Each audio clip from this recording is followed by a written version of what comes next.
Great, thank you so much for being here this afternoon.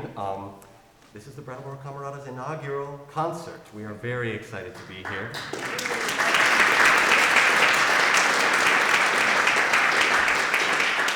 Welcome to those of you who are here. Welcome to those of you who are here via the magic of live streaming. I'm Jonathan Harvey. I'm the music director of the Brattleboro Camerata. And music from the Renaissance has been a passion of mine in an area of research for quite a while now. And I'm always excited to be able to perform those received gems of this era. Just because they've been passed down to us, they are incredibly beautiful. You'll hear many of those this afternoon. I also think it's vitally important for us to expand our imagination around early music, both in terms of composers and in terms of styles. And with this afternoon's program, I hope you get a sense of that breadth, is one of our goals here. The first piece that you heard, Verbum caro factum est, is an anonymous piece that appears in the Canzoniera de Uppsala, which is a printed collection of mostly anonymous Spanish music published in Venice in 1556. The piece is a villancico, which is a genre that has had many definitions over the years. At this particular time, a villancico was a dancing, up-tempo, popular song, usually on a rustic subject, like a baby being born in a barn, perhaps. The next two pieces on our program are possibly the opposite of anonymous, by perhaps the two most published composers of the era, Palestrina and Josquin.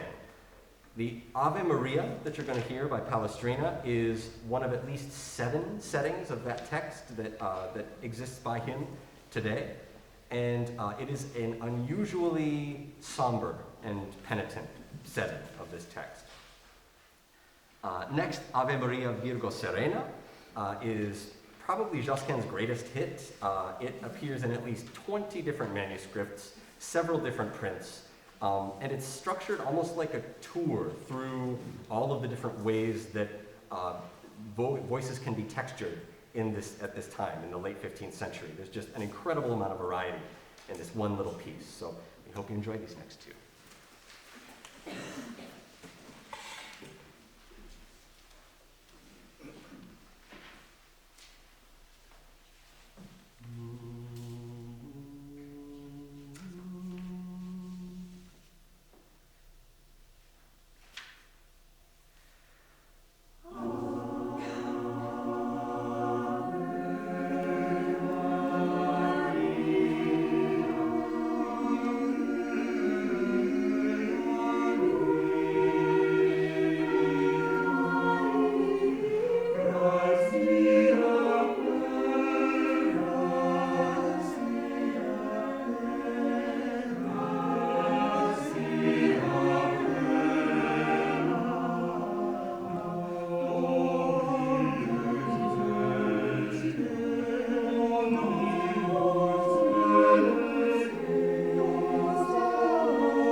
So the next two pieces on our program this afternoon both come from composers who were based on the Iberian Peninsula.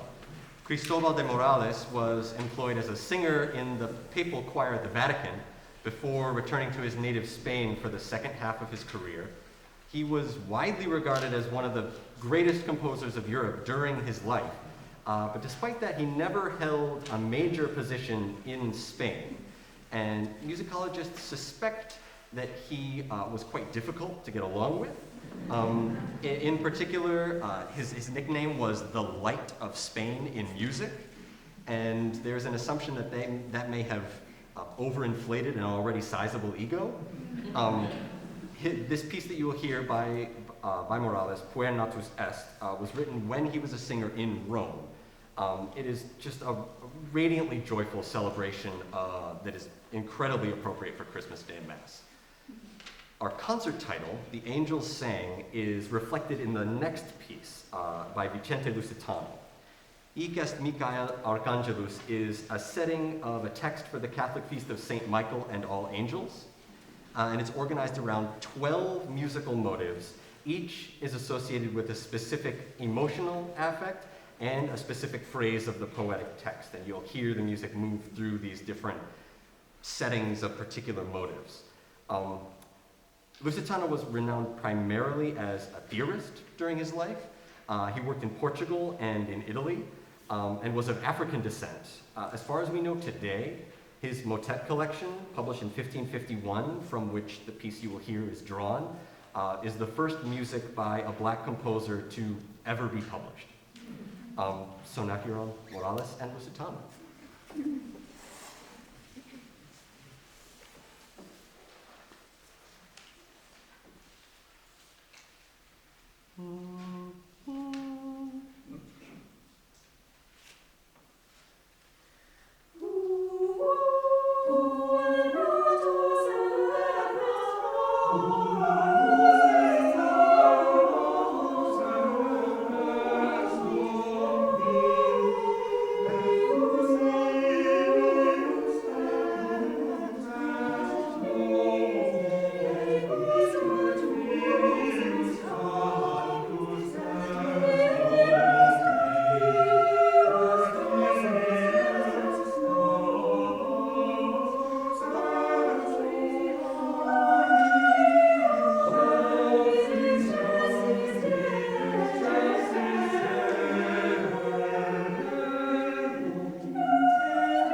the next two pieces on our program this afternoon are paired for purely silly reasons. The first is called There Is No Rose, and the second is There Is a Rose.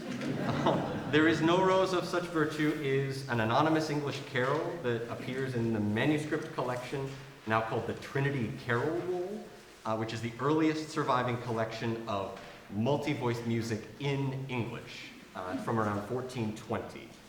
It's in Middle English, but also includes Latin words and is this lilting, gentle retelling of the Christmas story.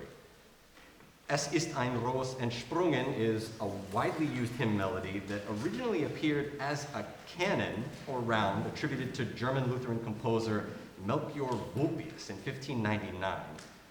The most well-known version of the melody is a harmonization by another German Lutheran composer, Michael Pretorius, from 10 years later in 1609. It still appears today in that version in Catholic and Protestant hymnals all over the world, in English as Lo, how a Rose E'er Blooming. We'll perform both the canon and the Pretorius harmonization, one immediately after the other. So here is No Rose and then a Rose.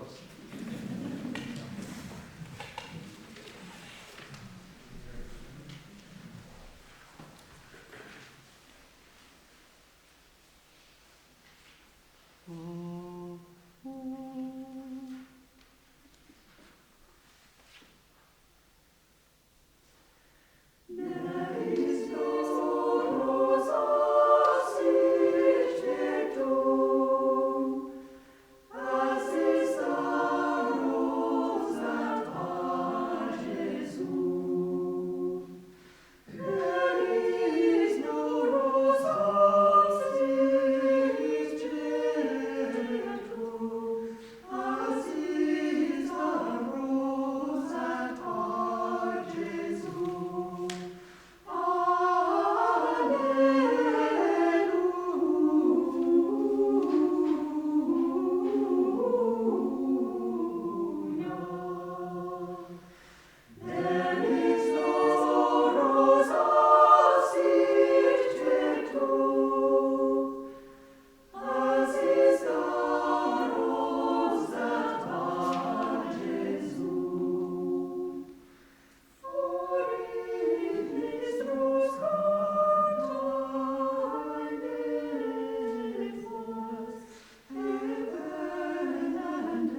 So the next two pieces on our program are probably the two most joyful, I might go so far as to say ecstatically joyful pieces you're going to hear this afternoon.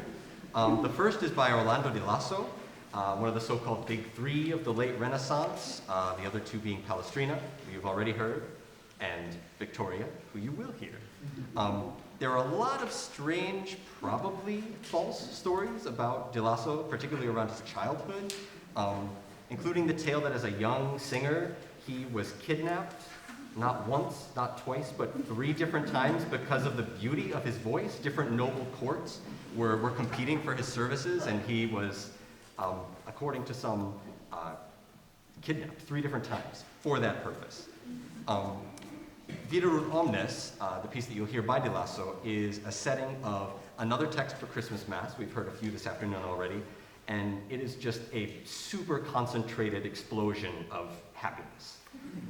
After that, like the first piece you heard this afternoon, we have another villancico, also from the Canzoniere de Uppsala, and this one is attributed to the composer Mateo Flecha, who was a Catalan composer who held a lot of very important court positions, culminating in a time as the music teacher for the daughters of Holy Roman Emperor Charles V.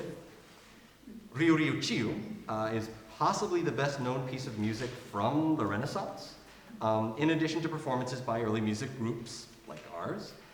It's been recorded by pop and rock musicians like the Kingston Trio, Sixpence None the Richer, and the Monkees. Our performance this afternoon will feature our percussion trio, like the opening number did, as well as a different vocal soloist for all 6 of the verses.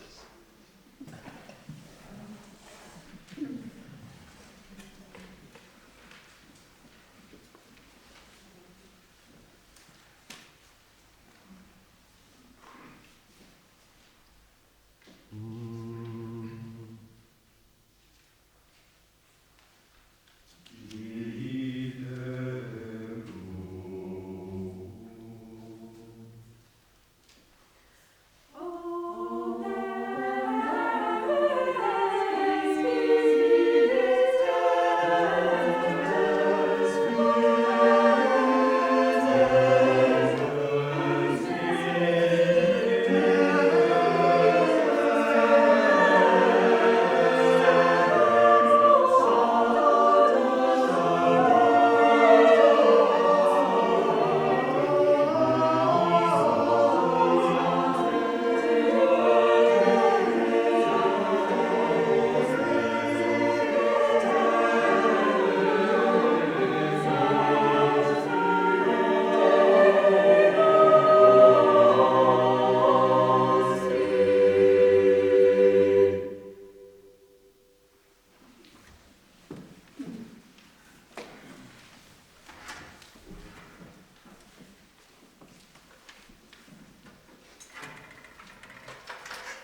Rio,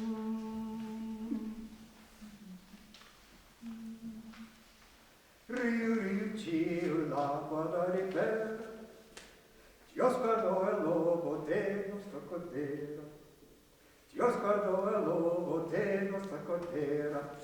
Rio, rio, tiro, l'acqua da ripera, Josquin e lobo, te nostra cotera, Josquin e lobo, te nostra cotera. El lobo rabioso la quiso morder, mas Dios poderoso la supo defender. Quiso la hacer que no pudiese pecar, ni un original esta virgen no tuviera. Rio, rio, tiro, l'acqua da ripera, Josquin e lobo, te nostra cotera, Josquin e lobo, te nostra cotera. Este que es bandido, es el gran monarca, Cristo patriarca, de cane vestido, a nos redimido, consejata chiquito, a un care infinito, bendito sea el cielo. Rio, rio, tiro, l'acqua da ripera, Josquin e lobo, te nostra cotera, Josquin e lobo, te nostra cotera. Yo bien deltones van cantando, por aquí volando, haciendo mil sones, dicen guapescones, glorias y en el cielo, y paz en el suelo, pues esto es la fiera. Rio, rio, tiro, l'acqua da ripera, Josquin e lobo, te nostra cotera, Josquin e lobo, te nostra cotera.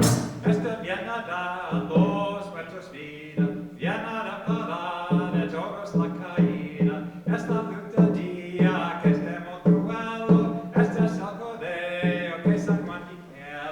Rio, rio, tiro, l'acqua da ripera, Josquin e lobo, te nostra cotera, Josquin e lobo, te nostra cotera. Pues que ya tenemos lo que deseamos, todos juntos vamos, presentes llevemos, todos le daremos nuestra voluntad, pues es igualar con el hombre viniera. Rio, tiro, l'acqua da ripera, Josquin e lobo, te nostra cotera, Josquin e lobo, te nostra cotera.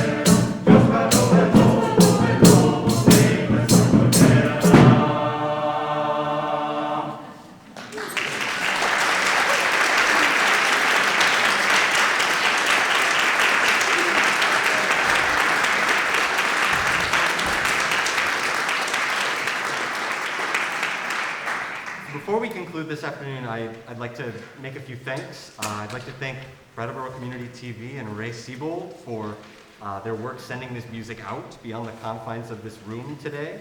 I'm so glad that we can share this music so widely.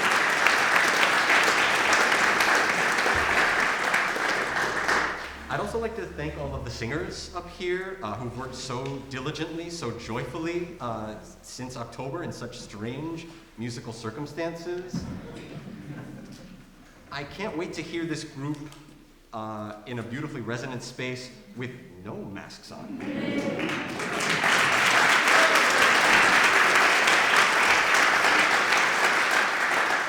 And last, I'd like to thank the Brattleboro Music Center for asking me to take on the project of starting this ensemble. In this dark time, this has been a really important light for all of us, and so I hope it's been a light for you this afternoon as well. So